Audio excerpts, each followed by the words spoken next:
I'm so glad you're here listening to the Sustain Your Passion podcast. I'm Genesis, your host and business development expert. If you're ready to make a bigger impact and income while helping others, then you're in the right place. Thanks for joining me, and I can't wait to help you sustain your passion. Hey everyone, welcome to this week of Sustain Your Passion. I wanted to give you a quick intro before you hear a recording. So this week, January 15th through 19th, is the inaugural Sustain Your Passion online virtual summit, available for free this year, and is just packed full of great presentations.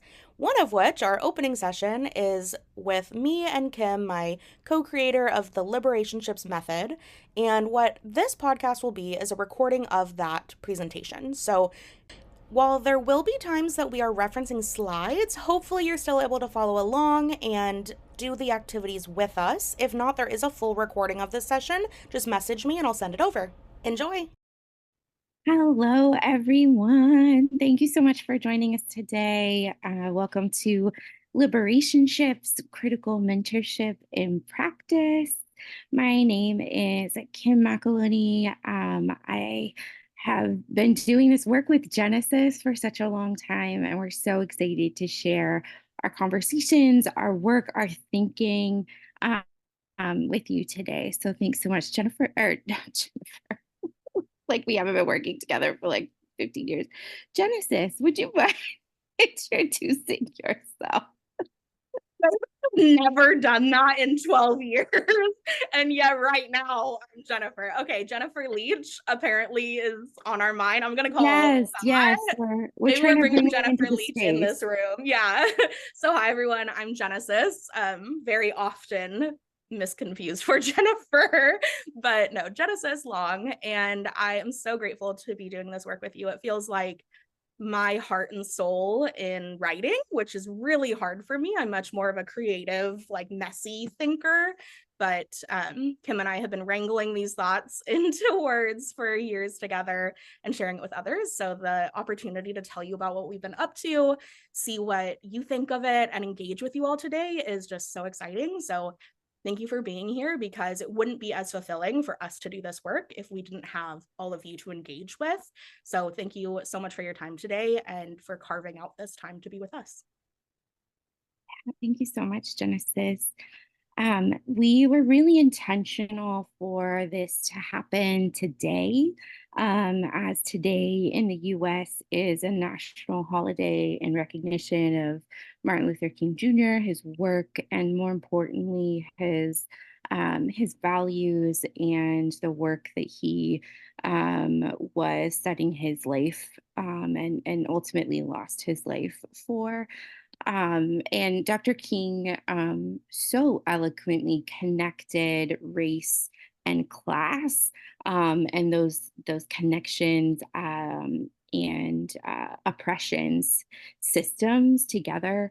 And so as we go out throughout today, and Genesis, if you want to go ahead and change the slide, today and the rest of the week, we believe that sustaining our passion, looking at how we humanize ourselves, how we liberate ourselves, particularly when we think about this like racial capitalism that has impacted the globe, for us to hold ourselves and our passions, our desires as humans, is in and of itself a liberatory act and is an intentional act of resistance. So just wanted to frame for us, for you all, our thinking and intentionality behind not only today's presentation happening today on Dr. King's birthday, or when we honor it, but also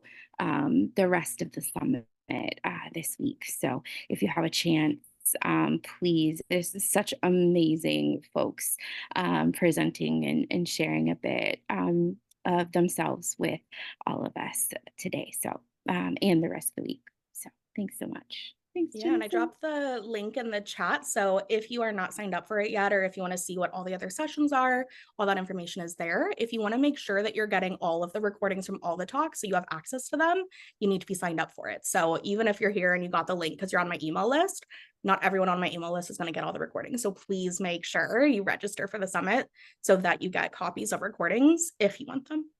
That would be my only addition. Yeah, thanks so much for that. Wanted to acknowledge that we are, so again, in this sort of um, work of liberation and work of humanizing ourselves, important to recognize that those of us who, particularly Genesis and I, as we're presenting and kind of the host of this session, to recognize and acknowledge those who've come before us and the terrible sort of history around how we're even here, where we are in the United States.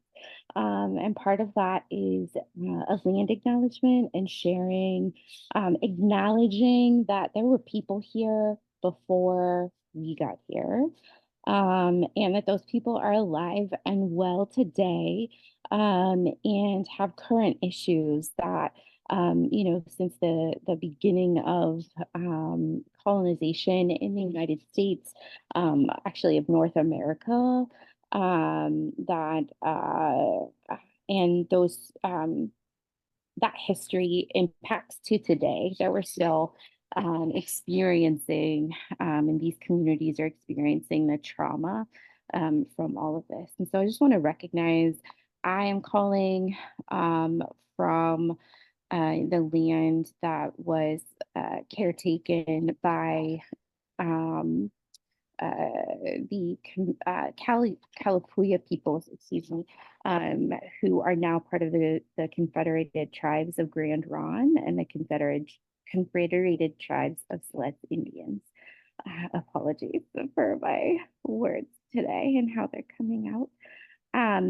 Genesis dropped in the chat a great link that you can add your address to, and it will give you, as far as the information that we have, and that's in that website, the tribal communities that are connected to where you are living or calling from, however you kind of want to take that. So if you don't mind taking a moment, if you know who the original caretakers of the land that you're on are, if you'll drop that in the chat. If you don't know, please feel free to take a moment to take a look at that link. And then once you find out, drop them in the chat so we can honor and bring these communities into our space.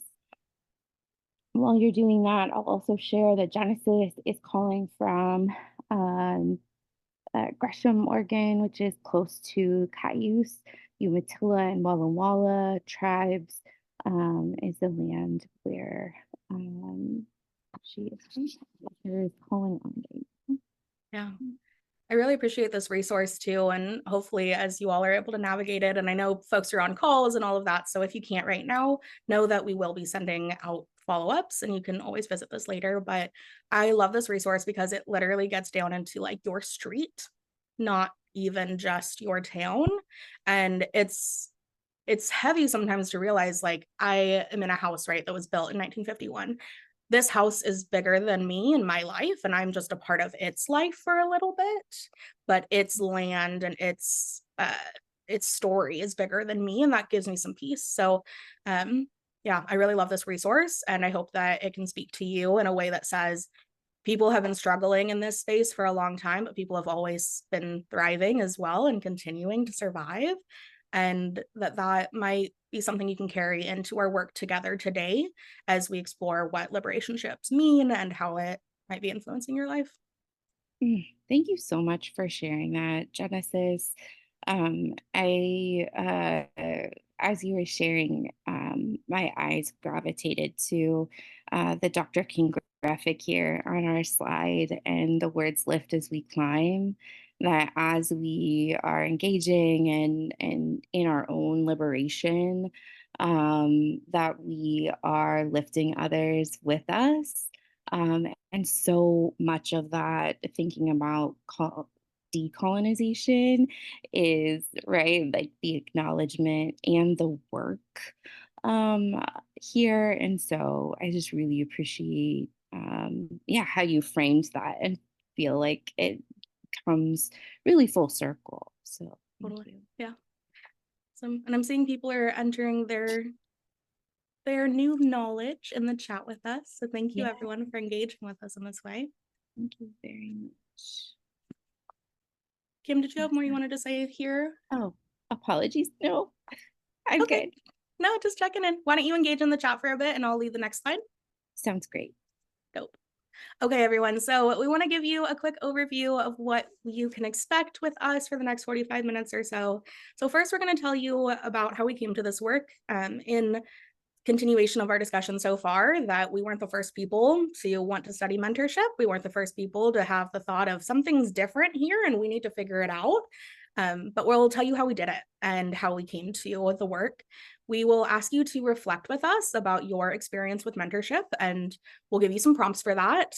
And then we'll tell you about our research and the model that we created from that research. And then we'll do some group discussion, and participation from y'all is critical for us all to get what we want out of this space. Engaged pedagogy requires all learners to be fully aware that we have things to contribute and gain from this space. So while we will be holding space for your work, it is your work and it is our work.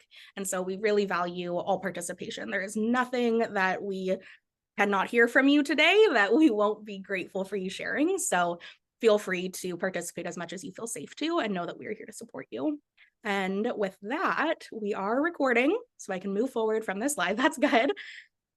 The next piece here is about art and creative expression. So we started adding this, we've given this talk, do you know how many times? Shit, yeah, I don't know. It's probably at least 10 times, At and it least, changes yeah. every time. And I think that eventually we realized that, like, oh, research and the sharing is a form of art, and we just feel so creative in this work, and creation is liberation because you are not setting a goal of where it needs to go, but you are existing in the unknown for a while, and that is extremely liberating. So we invite you to tap into your creative expression during the next 45 minutes. And now this can look like starting a Pinterest board and saving pins that feel connected to you right now, and using keywords that you hear throughout our talk and just saving those pictures, right? And then having that board as a mark in time that signifies what you were feeling during this hour with us. You could do this in a playlist, put on one that you already have, or find one that connects for you. Kim, I don't know how hard this is going to be, so if it's a pain in the ass, don't do it. But if you want to grab your dissertation playlist, that could be dope. Yeah, you could drop it in the chat. And then if you want to journal, so if you have like a notebook around, go ahead and grab that. If you have a coloring book that you like to use, go ahead and grab that. If you have art supplies nearby, it doesn't have to be like even paper. It could be clay, it could be crocheting or knitting. It could be something that feels creative to you, because so many of our ancestors have been creating with their hands their entire lives, and we create differently now with technology, but there's also something so incredible about having physical things that you're creating. And so with that, I want to tell you all that I'm using my Create and Liberate journal, as created and published by our very own Dr. Kim. And I'm on the mindful drawing page today. So I have no idea what's going to end up on this page, but my job is not to know. My job is to bleed this pen. That's it. I'm just going to try and get all the ink out of this pen that I can and see what shows up, and let that be enough, and just live in that freedom for a little while with you all. And if you feel brave at the end of this talk and you want to share what you created, we would love for you to tag us on social media. And my tag is Genesis Rose on Instagram, or Genesis Rose Long on Facebook. You can also just send directly or anything like that if you'd like to share, because we would love to pull together what we created together during this time and just keep that as a way to remember this work together. So with that, I'm going to ask if you are ready to go, please put in the chat a yes, that I am ready. I have my art thing, whatever that is for you. And I'm here and present with you. So I'm going to wait until I see some yeses in the chat, and then we can slide on forward and get into the work that we have for us here. Awesome, seeing some yeses. Okay, I'm going to wait till I have about the critical mass of yeses. I'd say we're there. Sweet. Ready? Perfect. Okay, thanks everyone. Let's get moving to the next slide. Yeah, Kim? You're muted, I think. Ask to unmute. Thank you. There we go. I appreciate that. And I will continue to drop links in the chat as I am able. So thanks for your I'm gonna go flexibility. find your playlist while Oh, you lead this slide, if that's okay. yeah, I actually just pulled up my dissertation, so I just have to grab it. Okay. Whatever is Cool. best for you. Yeah. Um, so let's get into our conversations now for the rest of our time together. Now that we've all gotten set up for today, wanted to share with you how we got started, what took us to this space of engaging in and talking about and researching liberationships. So thank you so much for again for being here and for listening. So when I think about mentorship, I have had opportunities to be mentored um, throughout my life. Mostly the mentorship came through religious organizations and really, um, let's see, connected to a couple of my identities, or at least identities I had as a child and as I was coming up. And I say that as important because um, I didn't realize and recognize that I could be in a relationship where I could bring my full self. I'm gonna come back to that in a moment, but I just wanted to name and think that it's important that it was one type of way to be is how the mentorship I grew up with. This is the way things are. This is what it's like to be a woman, a wife, a mom, all of those things. And mostly like really about me and my service to other people, as opposed to like also me as a person, right? So difficulty showing up in my fullness, and that I had agency over my future, that sort of thing. So as I continue my life, I got connected into higher education, and with some amazing individuals who believed in community, but also saw something in me that I had no idea was there. And I got connected to Oregon State University, and at the time, he was our one of our senior administrators for the institution. So if you get that picture in the center, that's Genesis, myself, and Dr. Larry Roper. And Dr. Roper was the first person that I engaged with and felt like seen and held as a whole person, that I could be fully myself, which was also really interesting because given my world class background, thinking about him as this like major player at the university was so guarded because he was a person in authority, right? So I thought I couldn't show up in my fullness in ways that he was inviting me to. I wasn't ready yet for. And part of that work then, in the picture on the left on this slide, there in the center is Dr. Janet Nishihara, who for me was a person that helped build this bridge. So we engaged in mentorship, but turned into something else. It was a space where I felt like I could show up as my full self. I could show up, I could ask those questions that I thought were ridiculous.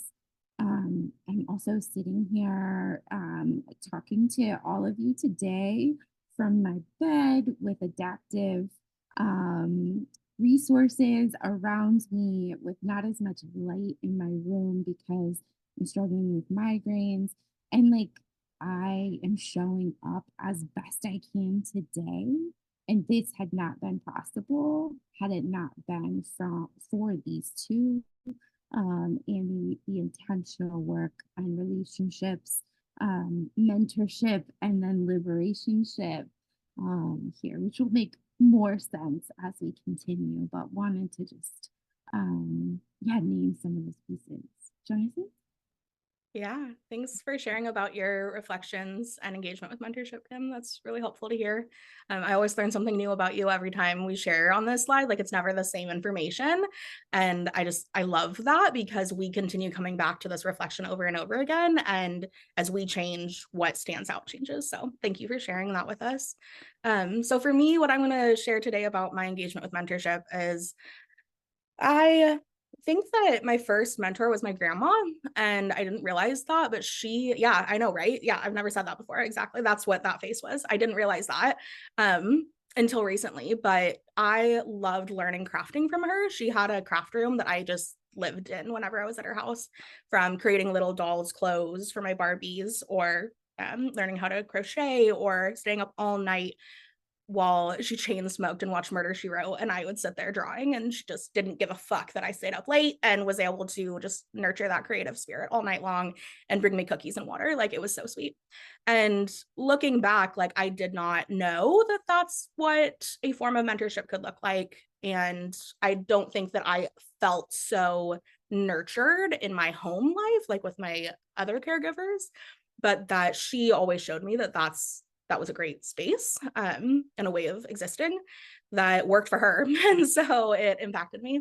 But I would say my first formal mentorship relationship started in Girl Scouts, where it was very much about like earning badges and doing certain things that were predefined. And then that meant you did good. And then my next experience would be when I started, I worked as a bank teller as my very first job at 14, 15, whatever the fuck was the legal age at the time. It was like as soon as I could, I started working. And that was for purely financial reasons. I had to, given my low income background, I needed to start saving for my own college. I had like 3 fucking years to do it. So I was like working nonstop. And I can remember comments like, you know, you look so tired today, you need to wear more makeup. Or why aren't your nails done? People are staring at your hands all day long as a bank teller counting their cash, like your nails should be done. Um, or being more empathetic to clients when they came in and were the moms struggling to pay for their kids' groceries, where I just want to sit and cry with them and be like, I fucking hate the banking system and I'm so sorry. But the mentors around me were saying, well, the rule is blank. You need to go deliver the news that, you know, we're going to charge them for their overdrafts. And I just fucking hated that type of rigidity, but I didn't know any better. And I thought that that's how the world worked. And I assumed that work should feel this way. That's what I was being taught, right? And then I ended up at Oregon State for my junior year. So I transferred in, and I recognized that as a transfer student, I was fucked in terms of getting involved in my third year. And I only had my third and fourth year to figure my shit out because I was getting done in 4 years. Like I knew that that was a requirement for me. But so many of the application timelines were in the previous year that you had to be on campus to know about and be engaged to know about. So I came in as a junior feeling really like my legs were chopped out from under me, like, oh, I can't participate because I'm too late. Like, fuck, that sucks.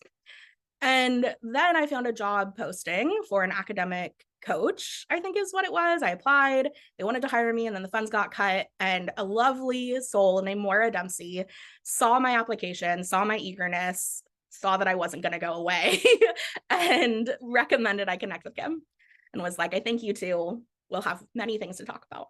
And I remember going to her office. She had a cubicle at the time. And I remember seeing all her books and just being like, fuck, you can afford to buy your books? Like, I can't even afford to buy my books right now. I am learning so much and taking these books and going to the library and copying sheets of them so I can have it forever because I don't want to lose it. But you have books everywhere and I can touch them and open them and talk to you about it. And you wanted to sit and talk with me too. And I felt so cared for so quickly that the rigidity of NUF, which was the program that she invited me to join her in, we had, structure around it because Kim was working in a student affairs role, which basically, if you think of a college institution, everything that happens outside of the classroom, which is where the faculty do their work, pretty much everything else falls into student affairs. It's like all the nicer things than just rigid learning is student affairs.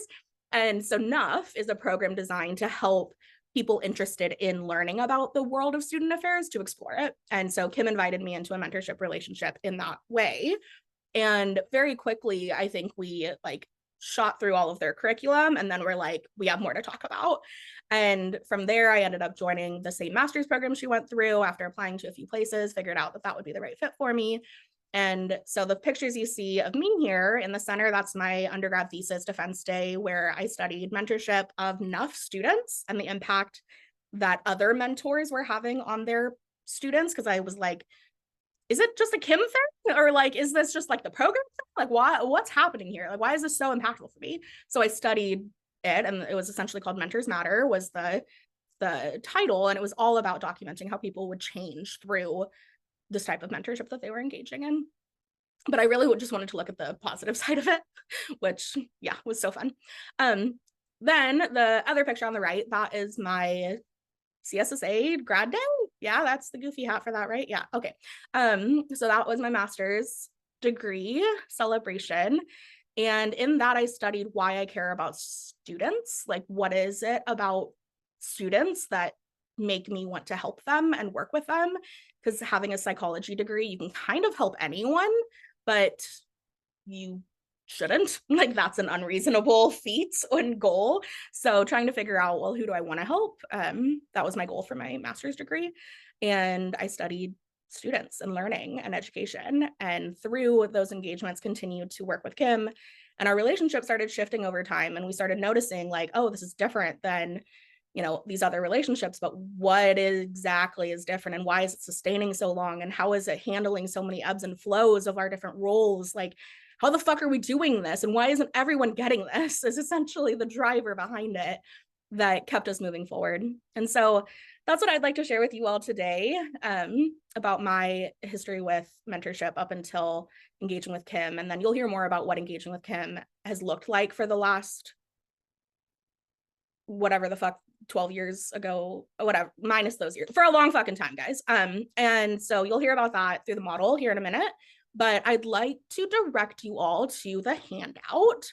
So here it is in the chat. You may have already downloaded it when Kim shared it earlier, but just make sure you make a copy of it before we move to the next slide, please. And take a second and look at the questions under the who section. So if you look on the first page, you've got the model, which is a bunch of circles that will make sense here in a minute. And then you've got 3 questions, or just kidding, 2 questions about mentorship and 1 prompt. So I'd like to just pause for a minute, give you all time, whether you want to write or think or share it in the chat. If you want to come off mute because you like externally processing, that's cool too. But we're going to hold a bit of space for y'all to do your engagement on reflecting about how mentors have influenced your life and what mentorship experience has looked like in your life now that you've heard some examples of what that might sound like. So go ahead and take a minute, reflect on your mentorship experiences, consider what shared values were represented in that relationship, and what salient identities might have been at play in your working relationship. Kim, anything else you want to add to that prompt or reflection before we sit quietly together for a minute? Okay, awesome. Hey, Ray, go ahead. I process externally. You know this already. Good. That's why I gave the option. Thank you. Just a moment of when you started talking about mentors, I looked up and right over here in my office, I have one of my mentors in theater school had a set of life rules that he had sort of in his house that when he walked in and saw them, and they're here. And I just had a moment of like love and loss because he's no longer with us, but also shared values of life is hard, everybody dies, you're not in control, you're not that important, your life is not about you, you're about your life. And I had a moment of like, you will appreciate that. And I just was like, I've been at a theater school for over a decade now, and it's still there. And it's because I'm like, yeah, wise words.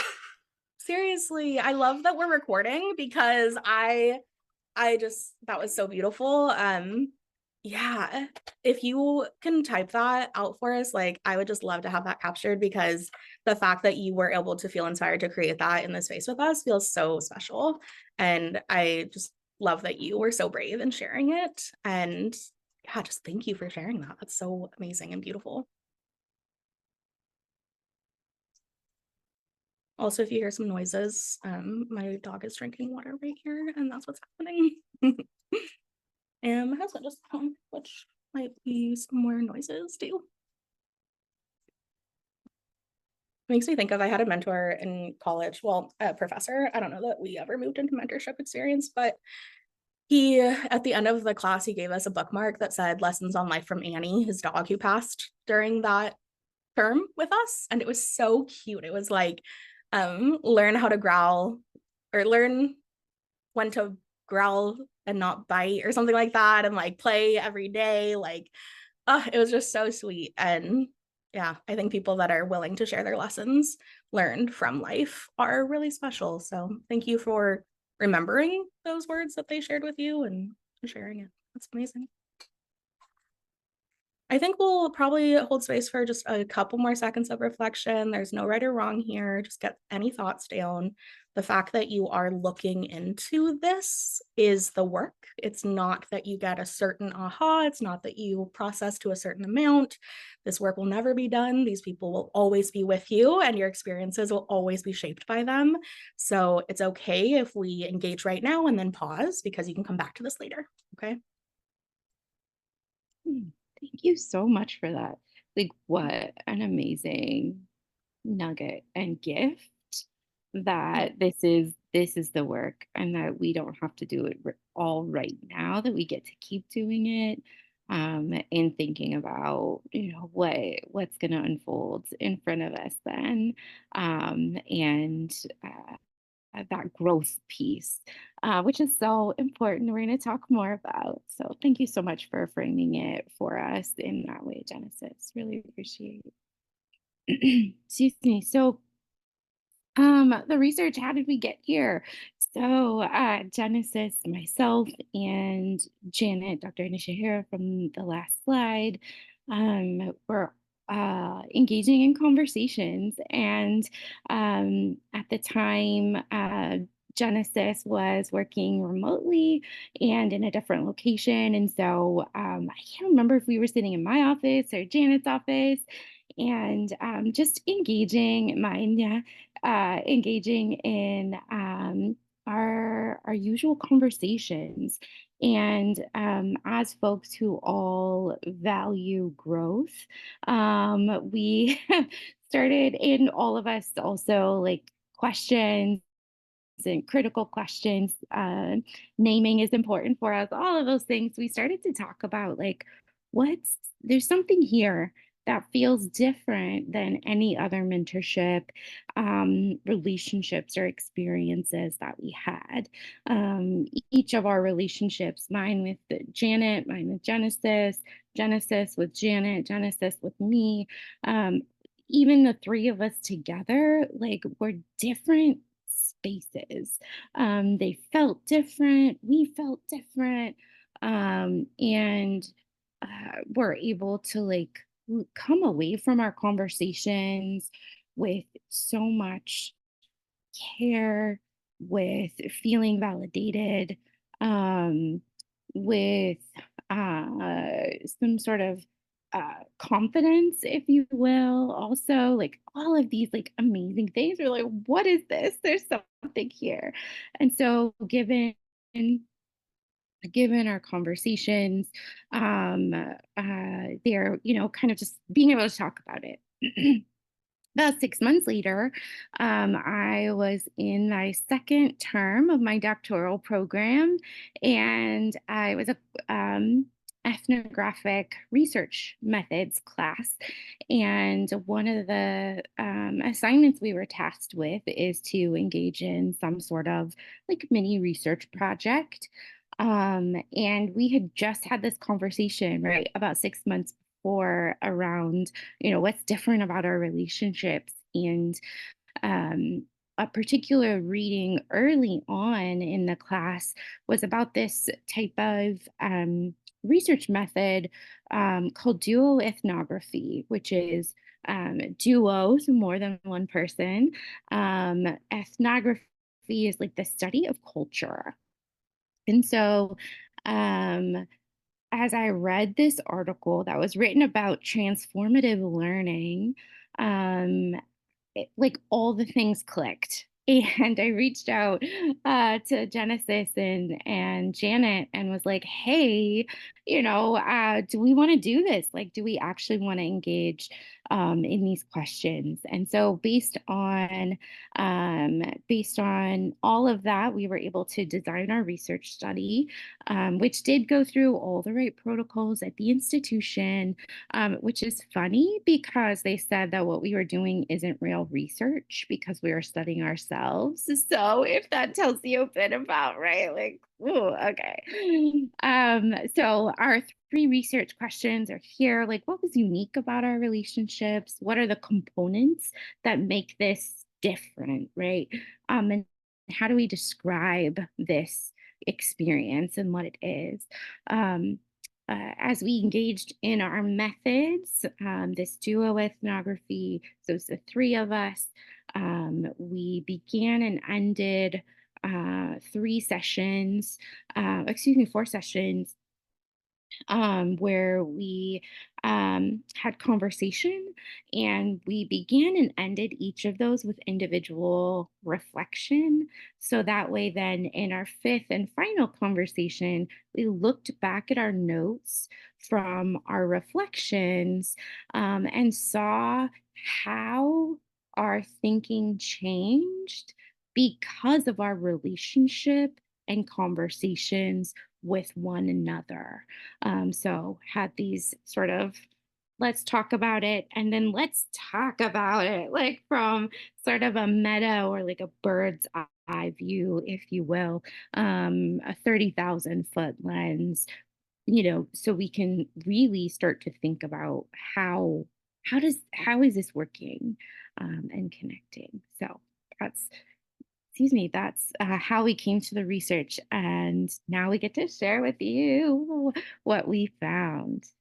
Okay, so through many of conversation and Googling so many things and doodling a bunch of different versions, at one point this was a train with wheels. It was funny, but we ended up getting here, and now it makes sense and we can talk about it. So this is our liberatory mentorship for women of color model. So I'm going to walk you all through this, and feel free to take notes and pop your questions in the chat as we're going. Kim can monitor the chat, and I'm just going to keep teaching you all about this. Okay. So the first layer I want you to look at with me is the very lightest shade. So we're going all the way to the bottom here, and that is the who. And now visually, so you know what I picture this as, I picture one string down the center holding a lot of little discs. So all of these little circles are like their own little discs that kind of spin, but then there's a string down the middle, okay? Kind of like a wind chime or something like that. So there is some depth here that we're talking about that's really hard to show in a 2D model. But we're starting on the who layer, because who is involved is the foundational requirement for this type of relationship to occur. So there's 3 factors we identify that made it really possible for us to engage in this way based on who we were. So first is that we have the ability to acknowledge systems of power. There are so many systems of power at play all the time, whether we're talking about physics or relational dynamics or logistics around who's making a decision. Power systems are always at play, and denying that that's true isn't helping anybody learn. And so there is a requirement for being able to acknowledge systems of power. The next area is that you have shared identity. So it doesn't mean that all of your identities are shared. That would be bananas to find someone that you had every identity shared with. But you do need to have at least a few core salient identities that are at play that you're willing to talk about and look at. And ideally, a couple shared identities can be enough if they are salient enough to the topics you discuss. But you may also find that your identities are more alike the more you get to know each other. So even if you only have a couple to get started, that's enough. But there needs to be shared identity because our identity shapes the way that we experience the world. And so that makes all of how we engage possible. So there needs to be some shared foundation of shared identity. The third area is a desire or commitment to growth. There's no mentorship without engaged participants. If you have ever worked with someone who clearly didn't want to be there, you know that feeling, and it's the fucking worst. So both partners, all partners, however many people are in the liberationship, have to be deeply committed and have a soulful desire for growth. So those are the three factors that we identified as critical for the type of learning and engagement to occur. So now the next layer up is going to be these darker shades of red, and this is the how layer. So how we actually engage with one another to witness the type of growth that we achieved. So the first one I'm going to talk to you about is called reflections. We're starting on the bottom right here.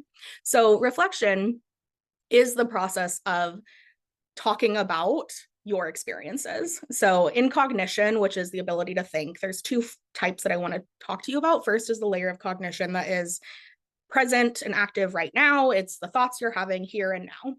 We also have metacognition, which is a layer deeper and harder. And we're getting really into the human mind here of like what consciousness is.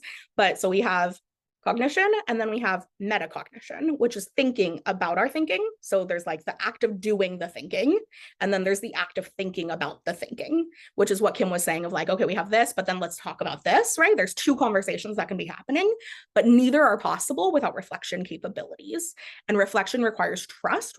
Reflection requires not knowing where the sentence is going to end because it is happening in the process of reflecting.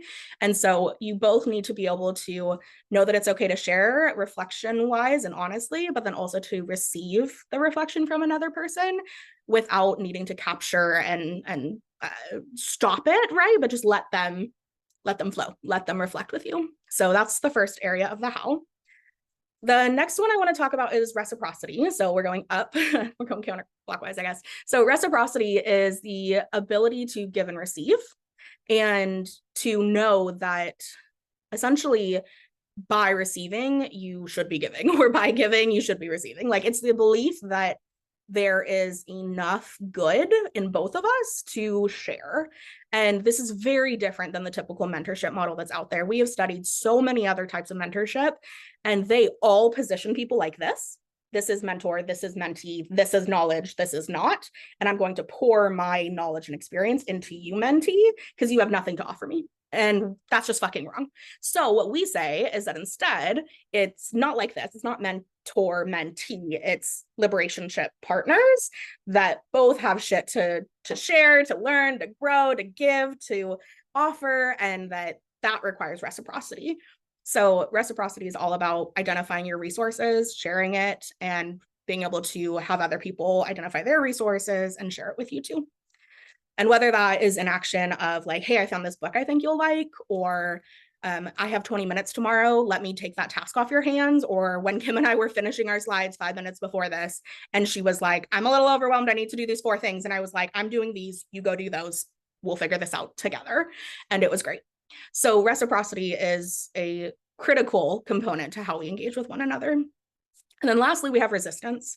So now resistance is situated, and all of them are situated very intentionally, but resistance is situated between acknowledging power and a desire for growth, which is essentially what resistance looks like. So if we can acknowledge systems of power at play, but we have a desire for growth, that means we are going to always be operating at the antithesis of what the system or the power wants us to be doing, because we're willing to say, yeah, this is how it's been done, but like, what if we do it this way?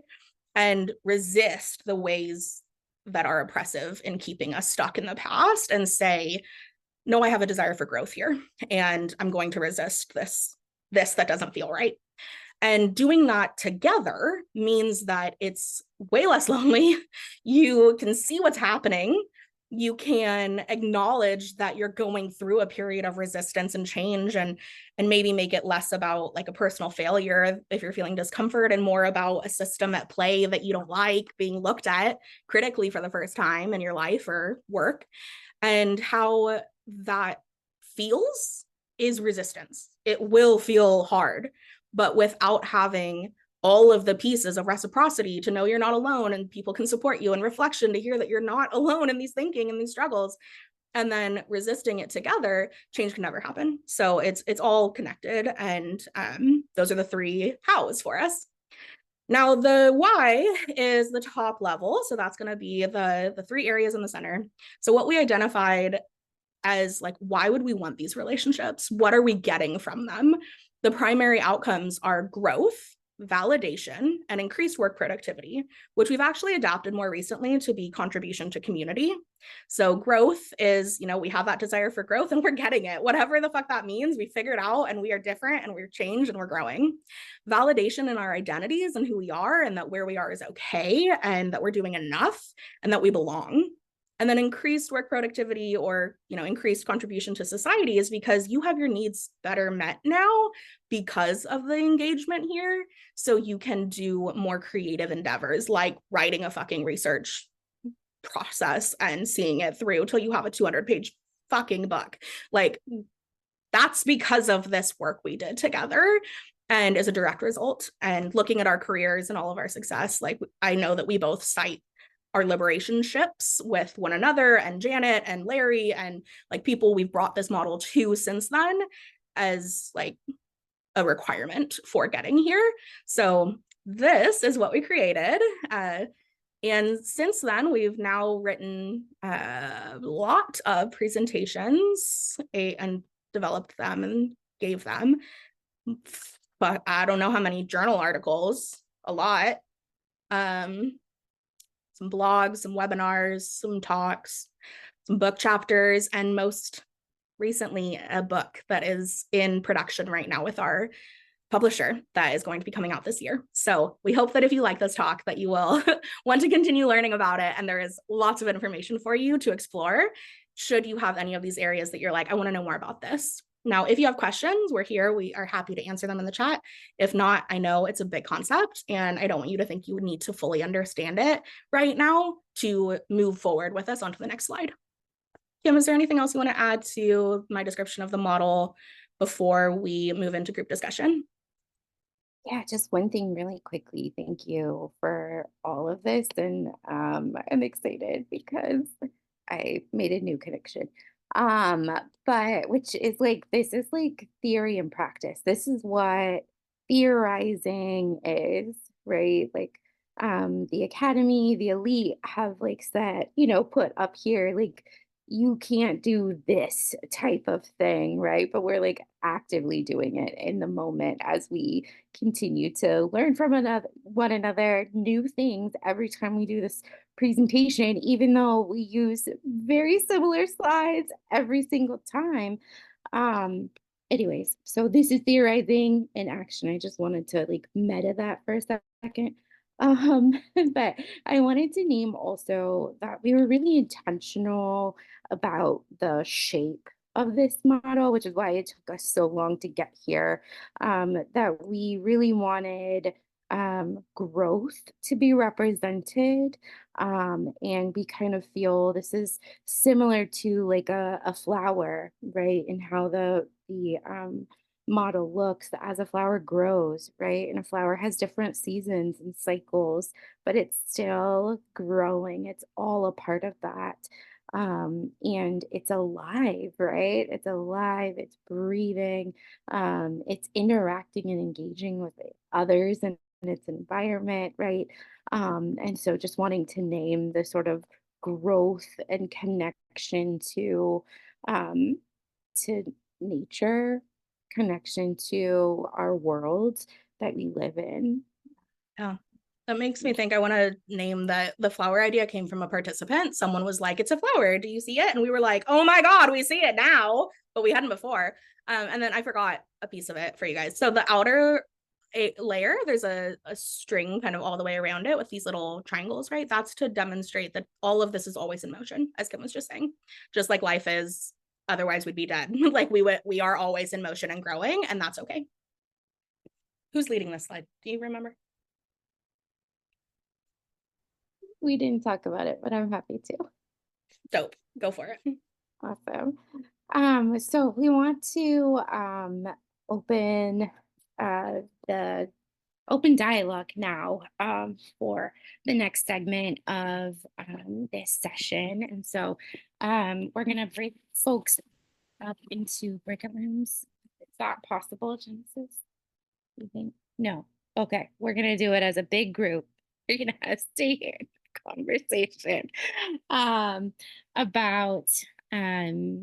about critical relationships, about liberationships. And so these are some questions that we've developed to help us just think about these things. I'm going to also grab them real quick and put them in the chat in case engaging with them there is helpful for you. Sometimes as a neurodivergent, if I can manipulate the thing, sometimes it can be helpful.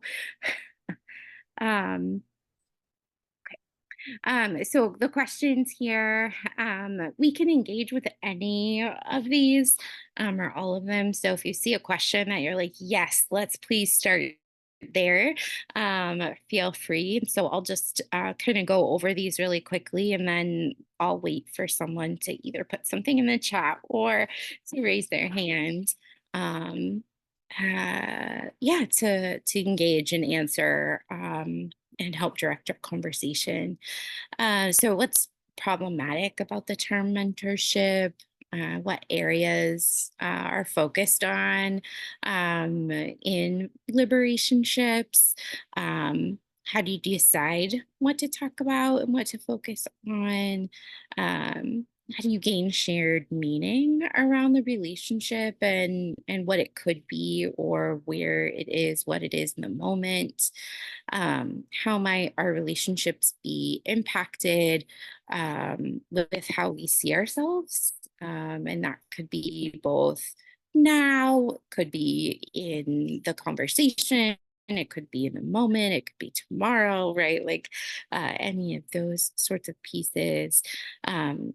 How we could help one another navigate systems and those sort of hidden pieces that we don't really know, like that moment when I did the meta thing of like, this is what theorizing is, right? So how do we help show that you also can do it, right? Because you're human and all humans have capacity to share with one another, to be in relationship with one another. Ray, I see your hand. Hopefully you haven't been waiting too long. Yeah, where do you wanna go? No, just you said what's problematic about the term mentorship, and my brain went, "Oh, what's the etymology of the word mentor?" Mm. And I discovered that men means to think, and if that's not gendered, I don't know what is. Just that's what men means, etymologically speaking. And I do think that's interesting given we're talking about systems of power and the sort of unequal footing of the mentor-mentee relationship, which is actually, again, looking at the etymology, also comes from Greek, and we do know that there's a lot of problematic stuff that happened in mentor-mentee relationships. In Greek, there was a sexual component, uh, young men and older men, not anyone else. Uh, like there's a lot of layers here of both the etymology and the history of mentorship, which now that I'm thinking about it is like, oh, that's not great. So that's what I wanted to share. Absolutely. Thank you so much. Right. Yeah, Genesis. No, go ahead, Kim. Yeah, I just wanted to say. Yeah, absolutely. So many things there that really resonate, right? Which is partially why we felt it really necessary to find a name. What do we call this, right? Because it is different and it's fundamentally different, right? Than that sort of mentorship sort of space. That's where we started because that's all we had. But together, because we agreed to be in a relationship that, we trusted one another, right? Like all of these things that we were able to then um, cultivate a brand new space for something to be entered into. Yeah. Denise. Yeah, I was thinking too that, in addition to what has already been shared, is somehow that term assumes that it's so easy to get that everyone has access to mentorship and that everyone has an understanding of what it is when that's not necessarily true. Because especially for, I think, BIPOC professionals, finding a mentor can be extremely hard. Yes, thank you so much for bringing that in, Denise, and sharing that. Absolutely, which goes to like the normalization of mentor, right? That Ray was just mentioning and talking about that, like, oh yeah, everyone can do it. Well, everyone can do it if you're talking about everyone being cis, white, Dominant. right? Like all the Yeah. dominant, yeah, identities. Then yeah, sure, of course you can find someone else. But if you're outside of that, right, which is that connection to our shared humanity, right? Because anything outside of this is not like us, is not human, right? Which is how we get then those systems of oppression. There, sorry, it took my like professor hat on for a moment. So It's good. We like your professor hat, Kim. That made me think of, we've done some talks too where people really wanted to focus on, but how do I find one? Right? That was the question that everybody left with. So how did you find each other if I don't have enough, right? Enough program. God, that's funny. That just came out like enough. Weird. If you didn't know where to go, how would you get started? And so for us, it was getting clear on how do you want to grow in this season? And then who do you want to learn that from? How do you want to learn from them? Get really clear on what you want that engagement to look like, and then invite them. It takes a fuck ton of courage. You might get told no. People are busy. That's true. They might not want to learn and grow in that same way with you. It takes a lot of vulnerability and it's scary, which is why not everyone does it. And it can take years to get the courage and there's no timeline associated with it. But that ultimately that clarity of what is it that I want to learn and from who and how will motivate you to courageously ask when you find the right person that's like, oh, you're who I want to learn from. And then you talk to them and then confidence can come after because now it's like, okay, I picked the right person. We're on this path together. But that all starts with having clarity of what you need and what you're seeking and what you desire right now, which most of us are not given space to reflect on enough to know. And so this is actually continued work for your handout. And I know that we're at the top of the hour, so I'm going to just pop this here in the chat in case you need to take off, but we're going to hang out. Sorry, I shouldn't speak for Kim. I'm going to hang out, and I think Kim's available too. And we are happy to continue this discussion, but I also want to honor the time commitment that we've asked you for.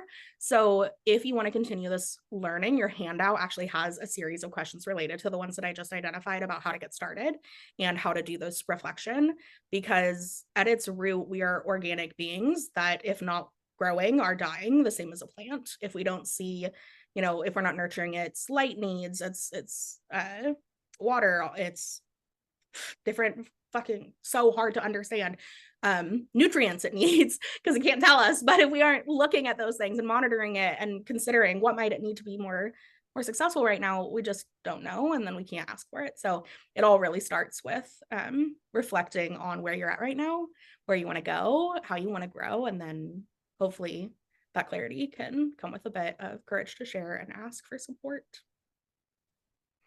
So fucking great question, Denise. Thank you. That's brilliant thoughts.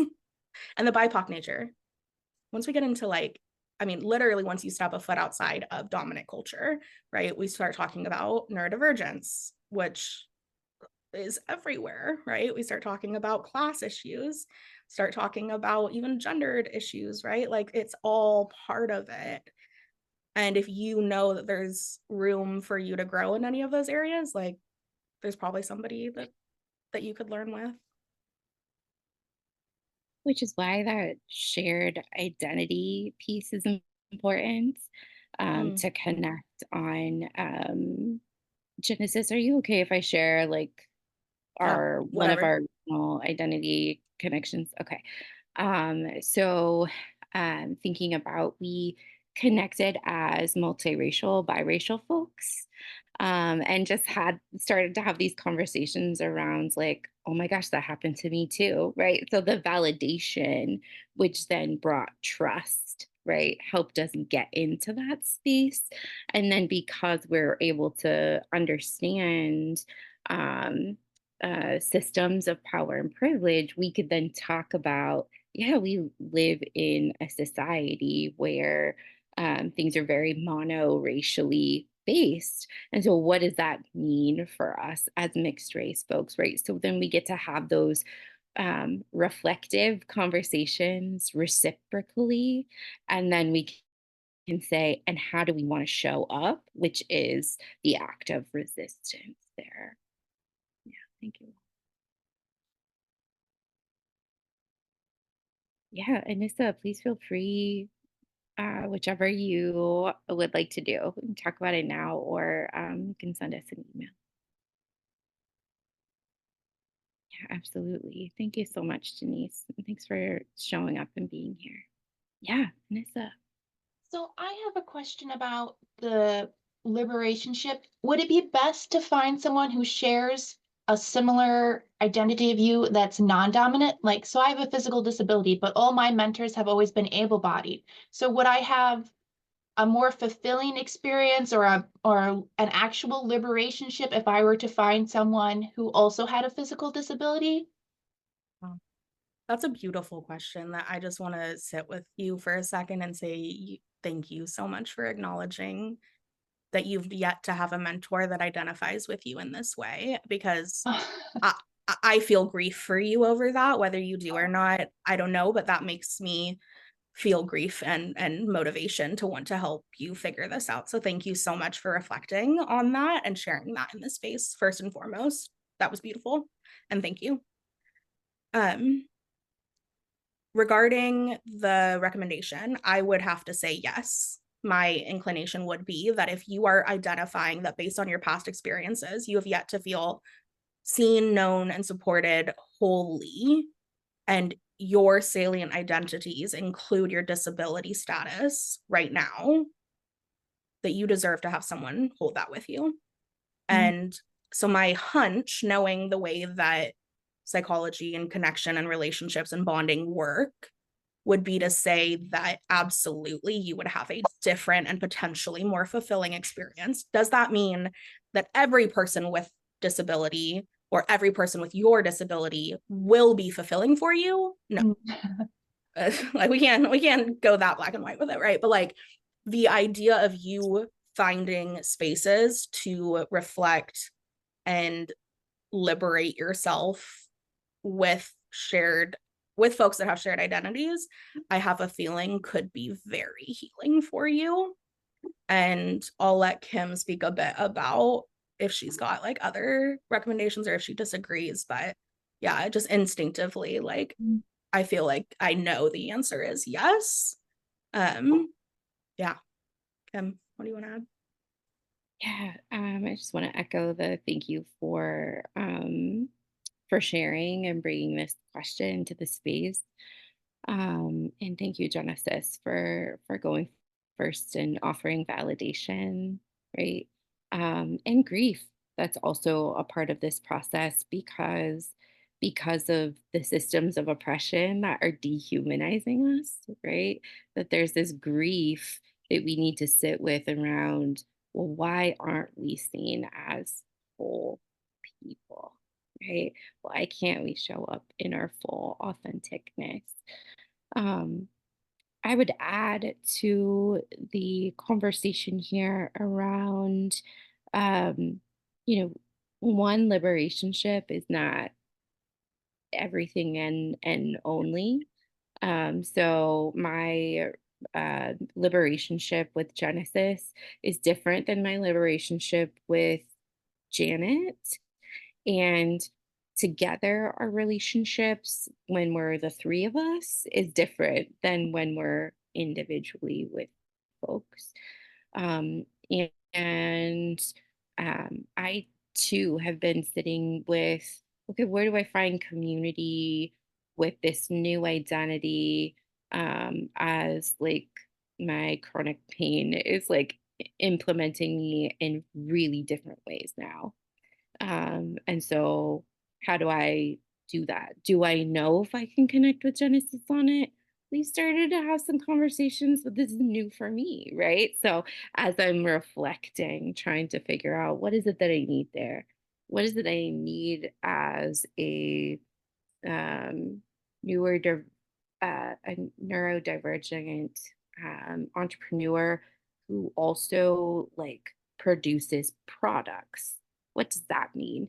And how do I engage in practices with those products that align with my values? Right.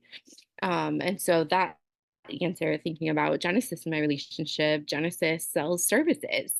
And while I am headed there, I also, right, have products. And so what does that mean? Because it's different, right?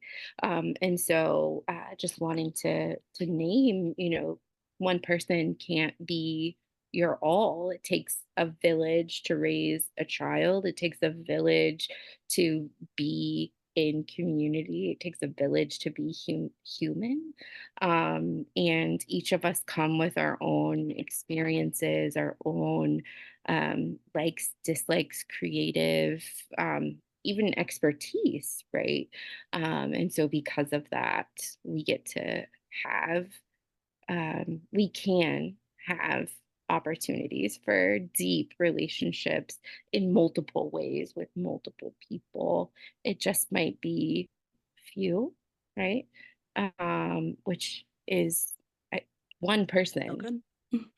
is what, if I can get validation from one person, that is like helpful to me and I'm able to be more myself, if that Yeah. makes sense. It does. I want to add one more piece about reciprocity here. Mm. I may not have Kim's perfect support in me, but I might know the book she needs. I might know a friend that is connected to that identity she needs to do work on. And so I want to share that your current mentors might be 1 degree separated from your next mentor or liberationship partner. We need to operationalize that word better. Like, I don't like liberator, right? Because that is passive. So if you have thoughts on like, what is the name of the person acting in liberationship? We have yet to discover that. We keep landing on like liberationship partner, but like even that feels long. Collaborator. Yeah. Maybe. Yeah. Yeah, let's keep noodling on this. It'll make sense. We picked liberationships. We were okay. I have 2 thoughts. First, let me finish this one. Reciprocity.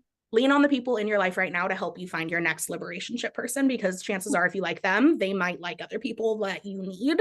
And I may not be the person that, like, if Kim needs to heal part of her identity related to her Black identity, I might connect her to my friend Jennifer, but I can still hold space for her witnessing that she's learning this. And then I can say, hey, I have a friend who might understand you better, and let me put you two in contact, because that's not going to take anything from me, because I never could have been your partner for that exploration. But I love that I have someone else that I know will love you too and hold you in a similar way, because they've been doing it for me. So there is this network that happens with reciprocity that is, you don't have to have all of your own resources to get your needs met once you're in liberationship with other people, because they have support for you that you don't even know exists until you ask. So that was that one. The other thought was the Liberationships title. We were sitting in a conference. We were rooming with, it was me and Kim, and then let's see, I think we were in one bed, and then Janet and our, like, at the time she was very close with us, a grad student, was, you know, we were all staying together at this conference. We were in downtown Portland. It was so fun. And we were giving this talk, and this was whatever fucking year that was, 2020, 2019, I don't know. And we were sitting there and we were like, what is this called? What is this called? It's like mentorship and relationship. It's like liberationship and relationship. It's like liberationship and mentorship. And then I was just like, is it liberationship? And we all just got silent. And it was like, yeah, I'd be willing to paint that on my body. That's the right word. I want that marked on me forever. Done.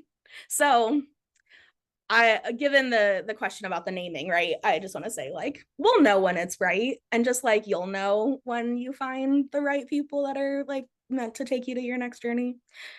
Okay, we've gone down a bunch of rabbit holes. Did we answer your question? This is our neurodivergence showing up. So No, thank you both very much. Okay. Awesome.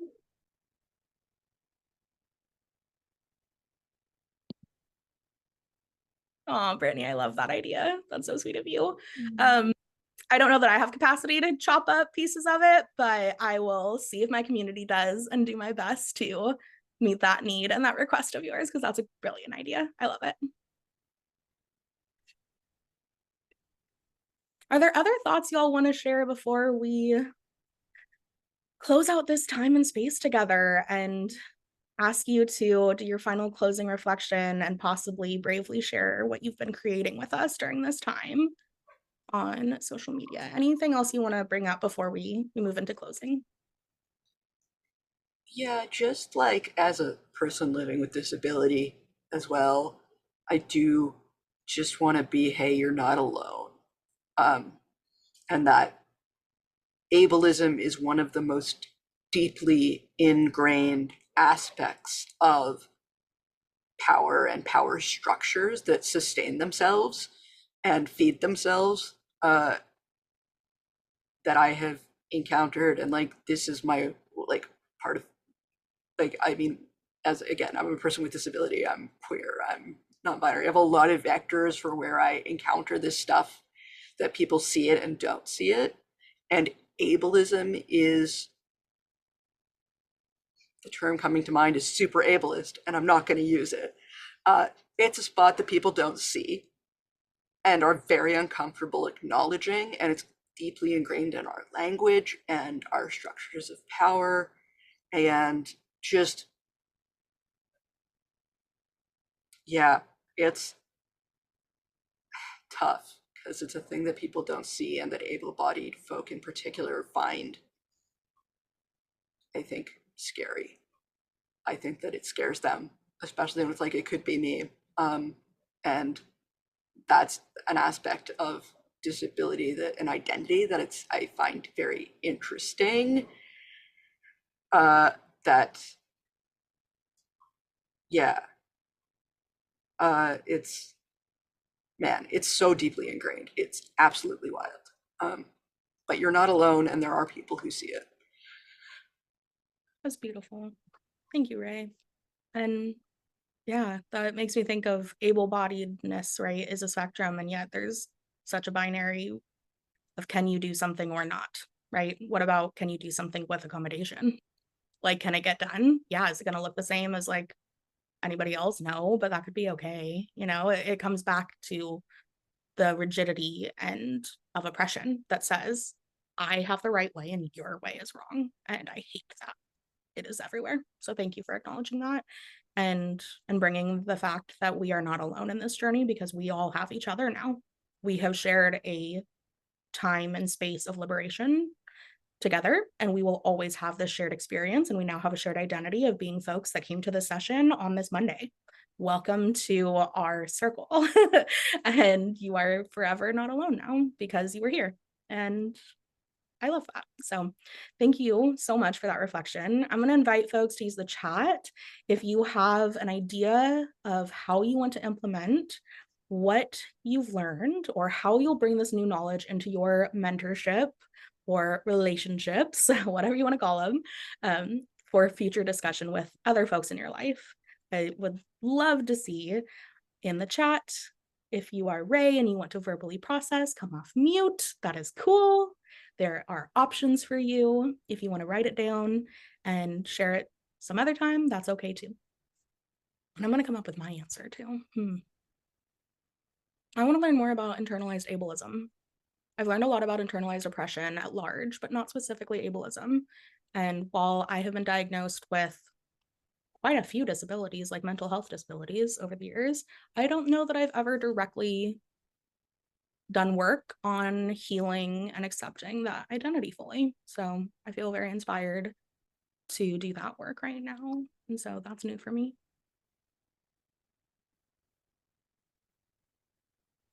I love that, Anissa. Absolutely. Disability and queerness. Ooh. Yes, you have something to share. You're brilliant. You are human. Your perspective matters. You matter.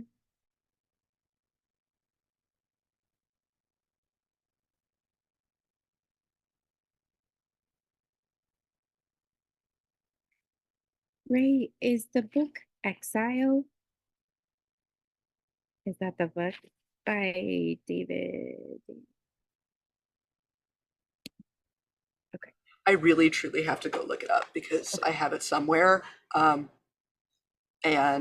it's the first time I read a book and read the intro and wrote down the name of the person who wrote the intro to go Google them and find their work because it was so beautifully written. It spoke so powerfully to me, and it turns out she's a poet, like artists, you know. But also, yeah, I have to look it up. I can email it to you though, so you can put in the follow up. Great, thanks. Here's one that I have. Drop it in the. No! It like went away. Okay, hold on, let me do that a different way.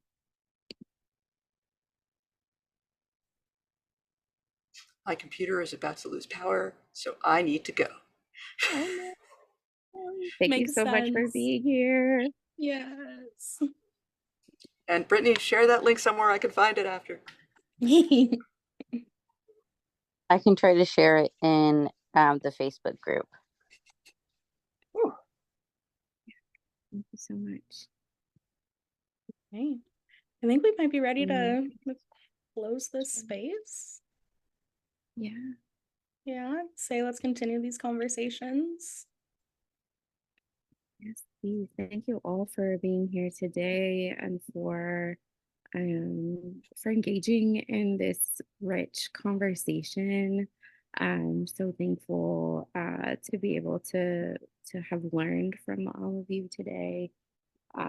My art took the form of I used a page that looks like there's some like banners and things like that. And while I am learning creative drawing, mindful drawing, things like that. I'm also like a note taker and things like that. And I actually was seeing, as I was writing, I was seeing like pictures to put with different quotes or things that I'm taking away from today's session, as like Instagram posts or like things to share, that like just these really rich, beautiful sort of nuggets. So thank you all so much. And I'm, if you follow me on Instagram or Facebook, I will be sharing some of these as I continue to create art, as I sit with the nuggets of wisdom and knowledge and love and community from this space. So thank you so much, and I'll be sharing on continuing to share today and the rest of the week. I love that. I'm also going to post mine in case you want to see it in detail, because there's a lot. But I'm ending with access being filled in. That's the word that I'm ending on. I think that accessibility, nice. I think accessibility is the term I want to continue working on, and part of why I want to start a nonprofit and do this work on educational entrepreneurship, because it is the freeing space that creatives need in this world, that makes it possible for them to sustain their passion from the financial needs up, for safety, and then up. And I just feel even more deeply committed to figuring out how to run a fucking nonprofit. So that's my next journey. So thanks y'all for helping me recommit to that goal and feel inspired and motivated to get through the finish line of figuring all that out. Okay, y'all, with that, I'm gonna say thank you again for being here.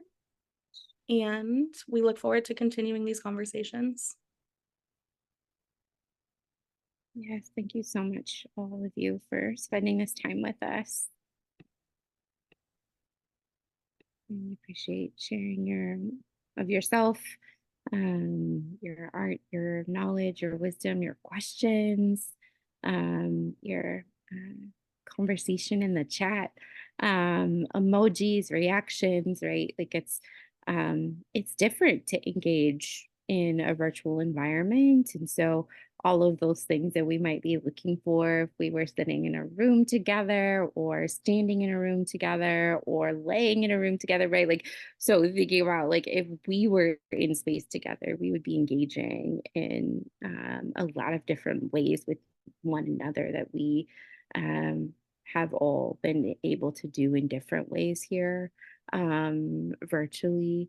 And so I'm just wanting to thank you all for showing up in your fullness, and allowing us to show up in our fullness as well today.